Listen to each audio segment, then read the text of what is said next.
آج پاکستان ڈائری میں اہم موضوعات اس طرح ہیں۔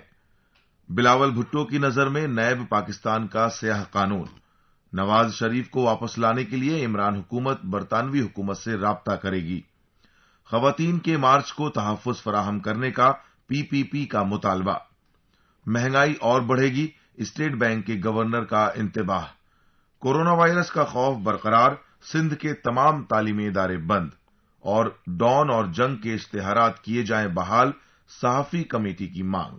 پاکستان پیپلز پارٹی پی پی پی کے چیئرمین بلال بھٹو زرداری کی نظر میں نیب ملک کا سیاہ قانون ہے، اسے ختم کر دینا چاہیے۔ دی نیشن کی رپورٹ کے مطابق بلال نے کہا کہ آج سیاسی انتقام عروج پر ہے، نواز شریف جیل میں یا لندن میں کرپشن کی وجہ سے نہیں بلکہ سیاسی انتقام کی وجہ سے ہیں، اسے عمران خان نے اپنی انا کا سوال بنا لیا ہے۔ انہوں نے کہا کہ وہی گھٹن جو صحافتی اداروں میں ہیں وہ اسمبلی میں چاہتے ہیں، یہی وجہ ہے کہ آج تک پی پی پی رہنما جیل میں ہیں، خورشید شاہ جیل میں ہیں، جبکہ ان کے مرحوم بھائی کو نیب کا نوٹس ملا ہے۔ سیاسی مخالف کے بیوی بچوں کے ساتھ ان کے مرحوم بھائی کو بھی نشانہ بنایا جا رہا ہے۔ اسی طرح میاں محمد سومرو کو شکست دینے والے اعجاز جکرانی کو نیب تنگ کر رہا ہے، اور اعجاز پرویز اشرف کے خلاف جو کچھ ہوا وہ سب آپ کے سامنے ہے۔ انہوں نے کہا کہ نیب کالا قانون ہے، اسے ختم کرنا ہوگا اور احتساب کا ایسا نظام بنانا ہوگا جس میں سب کا برابر احتساب ہو۔ انہوں نے یہ بھی کہا کہ ہمیں آج بھی بھٹو کے ریفرنس میں انصاف نہیں ملا ہے۔ بلاول نے کہا کہ ہم امید کرتے ہیں کہ انصاف دینے والے ادارے سچ مچ انصاف کے ادارے بنیں۔ جس شخص کی ماں اور نانا کا قتل ہوا ہو اس سے کون انصاف دے گا؟ بلاول نے کہا کہ ملک عوام کی مرضی سے چلتے ہیں، امپائر کی انگلی سے نہیں، معیشت بھی امپائر کی انگلی کے اشارے سے نہیں چلتی۔ انہوں نے کہا کہ اس وقت وہ حکومت ہے جو نہ تو تنخواہ میں اضافہ کر رہی ہے اور نہ ہی پینشن کی رقم بڑھا رہی ہے، اضافہ تو دور، لوگوں کو تنخواہ اور پینشن مل بھی نہیں رہی ہے۔ انہوں نے کہا کہ حکومت نے 1 کروڑ نوکریاں اور 50 لاکھ گھر دینے کا وعدہ کیا تھا، لیکن کام برعکس ہو رہا ہے، نوکریاں چھین لی گئی اور گھر گرا دیے گئے۔ بلاول نے صحافیوں سے کہا کہ وہ ان کا ساتھ دیں۔ لاہور پریس کلب کے پروگرام میں میٹ دی پریس سے خطاب کرتے ہوئے انہوں نے کہا کہ صحافیوں کا جمہوری تحریکوں میں اہم کردار رہا ہے، ہم نے ہر آمریت کے خلاف جدوجہد کی ہے، ایوبی آمریت ہو، ضیائی یا مشرف کی آمریت، ہم نے اپنے مسائل لاہور پریس کلب کے ذریعے عوام تک پہنچائے۔ اگر پاکستان میں جمہوریت ہے تو اس میں صحافیوں کا خون پسینہ اور محنت شامل ہے۔ انہوں نے کہا کہ آج ہر طرف سے جمہوریت اور آزادی پر حملے ہو رہے ہیں، صحافی لڑیں گے مگر اس پاکستان کو تسلیم نہیں کریں گے جس میں اظہار رائے کی آزادی نہ ہو۔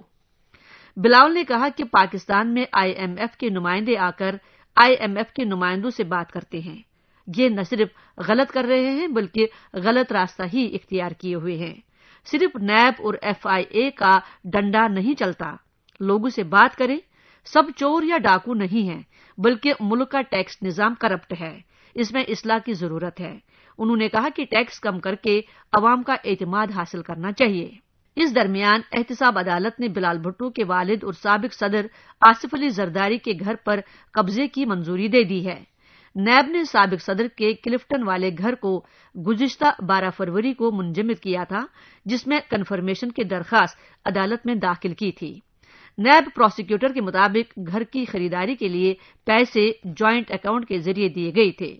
مکان اپریل 2014 میں خریدا گیا تھا۔ نیب پروسیکیوٹر نے عدالت میں کہا کہ مکان کرپشن کے پیسوں سے خریدا گیا ہے۔ عدالت نے نیب کی استدعا کو منظور کرتے ہوئے سابق صدر کے گھر کو منجمد کرنے کی توثیق کر دی، ساتھ ہی گھر منجمد کرنے کے حکم کی کاپی ملزم کو فراہم کرنے کی بھی ہدایت کی۔